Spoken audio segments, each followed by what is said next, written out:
সে আমার সকল আবদার এইভাবেই পূরণ করে, সেটা হোক না বাচ্চামি আর বড় কোনো আবদার যেটাই হোক। আর সকল ছেলেদেরকে বলবো যে বউয়ের সকল আবদার এইভাবেই পূরণ করতে হয় আর হবে।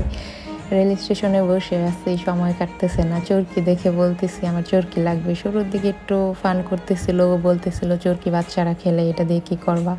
আমি বললাম আমার লাগবে। তারপর অবশেষে কিনে দিল। এখন বলতেছি চরকি দিছো কিন্তু চরকি তো ঘুরে না, এখন ঘোরাবো কী করে? ও বলতেছে সমস্যা কি, আমি তো আছি, আমি তোমার চরকি ঘুরাই দিব। সে ফু দিয়ে আমার চরকিটা ঘুরাই দিতেছে। আর একটা সময় দেখুন ও ফু দিতে দিতে কী বলবে আর পারবো না।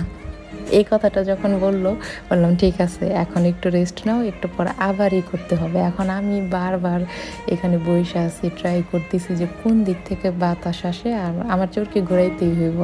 আমার পাশে অনেক বাচ্চারা আছে, ওরাও চরকি নিয়ে খেলতেছিল আর ও বারবার বলতেছিল তুমি এইখানে না, তুমি ওদের সাথে যায় বসো, ওদের সাথে তুমি চরকি ঘুরাবা। আমি এইখানেই করতেছি আর ওরা ডাকতেছি তুমি আবার আসো, তুমি আমার চরকিটা ঘুরাই দাও। আমার পাশে একটা বাচ্চা বসা ছিল, ও হাসতেছে আর ও বলতেছে কি ওর আম্মুকে ডাক দিয়ে আম্মু দেখো আন্টি কি করতেছে।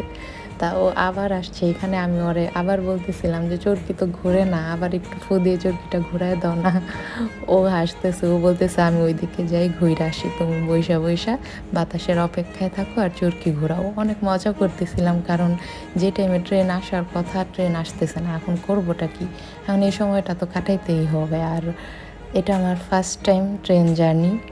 আর এটারও ছোট্ট একটা স্টোরি আছে, পরে শেয়ার করব। কারণ ট্রেনে ওঠার আগ মুহূর্ত পর্যন্ত কিন্তু অনেক সুন্দর যাইতেছে সময়, কিন্তু ট্রেনে ওঠার পর বলছি আমি আর জীবনে ট্রেনে উঠবো না। সে আবার আসছে, এখন আমার আবদার আবার মেনে নিছে। দেখে যে বলে তুই নাচ ওর বান্দা, আমার কথা শুনবেই না, চরকি তো আমারই করতেই হবে। আবারও সে ফু দিয়ে চরকি করতেছে আর আমার অনেক ভালো লাগতেছিল। আসলে আমি যাই আবদার করি সে হাসি মুখে পূরণ করে। ও বলে যে এই আবদারটা পূরণ করলে তুমি খুশি হবে, আর তুমি খুশি হলেই তো আমি খুশি। আমি মনে হয় যে সব কিছু পেয়ে গেছি। আমি বারবার আমি শুধু ওরে নিয়ে দিয়ে এই কাজটাই করাইতেছিলাম, এত মজা পাইতেছিলাম। আমি একটু পরপরই ডাকি আর বলি আবার একটু চরকিটা ঘুরাই দাও না।